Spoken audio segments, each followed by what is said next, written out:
Hello, I'm Fast Lawyer. Today we're going to do a review for Titanic, A Space Between VR, a game that was released on the MetaQuest store on February 14th, 2024 by developer Globus Interactive, LLC. It normally retails for $19.99. I bought this game and played it on the MetaQuest 3. Titanic, A Space Between is a narrative-driven puzzle adventure horror game. I estimate I spent about 3 hours in the game, but it only took me a little over 2 hours to beat the game, and then the rest of the time I did through the Explorer mode where you're inside the Titanic and you can set it to sync without having to do any of the action or puzzles. You're just exploring while the ship is sinking. My review is going to focus on the single player campaign story mode, but I do recommend the Explorer mode because you get to see some areas of the ship that you don't get to see in the story mode. Now, Titanic, A Space Between is one of the better looking quest games out there, and some scenes are absolutely breathtaking in this game. It's also got some good voice acting, and the musical soundtrack is done pretty well here, where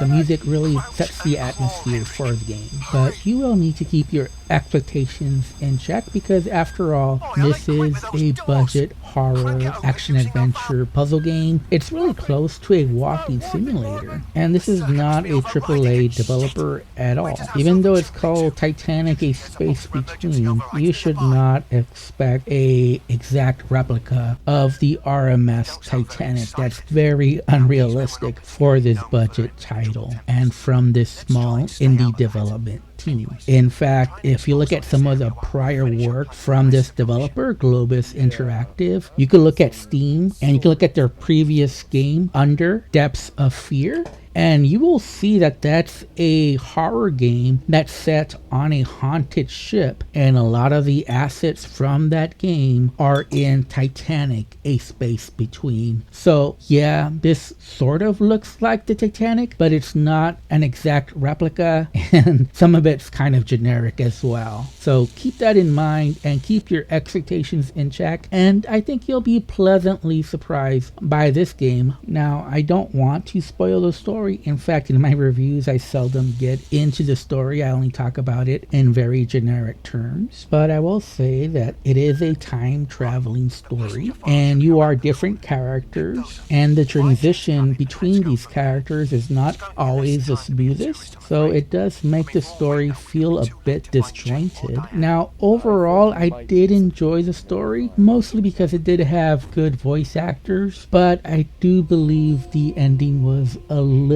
disappointing. It just didn't end in a crescendo. It ended more like on a whimper. I think part of that was the horror element was never explained very well, and it seemed to come out of left field. But I also think this game is sort of like a thriller, so the story works as far as pushing the game forward and setting the right atmosphere so you do feel that suspense throughout. Now, as far as gameplay, there are some puzzles, although they mostly feel like fetch quest. You just need the right tool in order to open a door. For example, you might be looking for a key to open a locked door, or you might be looking for a crowbar to smash open an area. And that's really what most of the puzzles are, just trying to find the right object to use, and sometimes just figuring out where you need to go. But again, I think this game is meant as sort of a walking simulator, so these are casual difficulty puzzles. There's also some platforming involved where you'll need to climb out of danger or climb up to get to the upper floor. The interactions for the puzzles using tools or for climbing are solid but not great. They're pretty basic VR interactions, such as using the pickaxe to break barrels, but it is better than the usual point and click that we get in these type of games. There is a little bit of clunkiness though in some of the interactions. This game could definitely use a lot more polish to make it a more refined experience. One example is opening doors. You do grab the knob to open the door, but it's just not as polished as you would expect in a game like Half-Life Alyx. Sometimes I would try to open the door and it would take me a few attempts before it actually opened. And there were just some odd developer decisions, such as sometimes you'll pick up an item and you let go and it drops to the ground, and other times it goes to your inventory. It just doesn't always make sense why that is. And the game has a little bit of bugginess as well.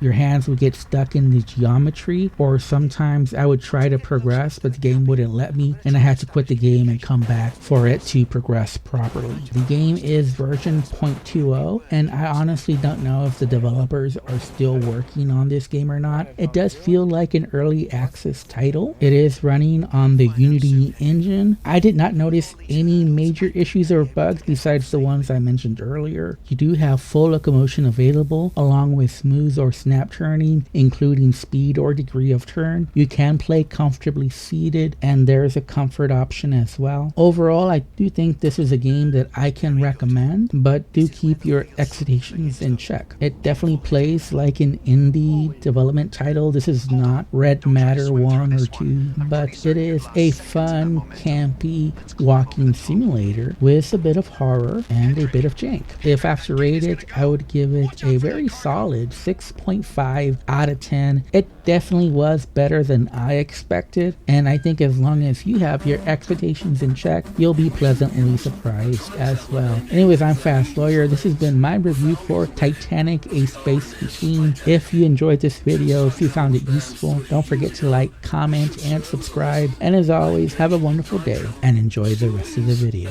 Always will be a death sentence. Hendrick's family members have now cut familial connections with him as they regard his irresponsible mission as a blunt disregard for their well-being.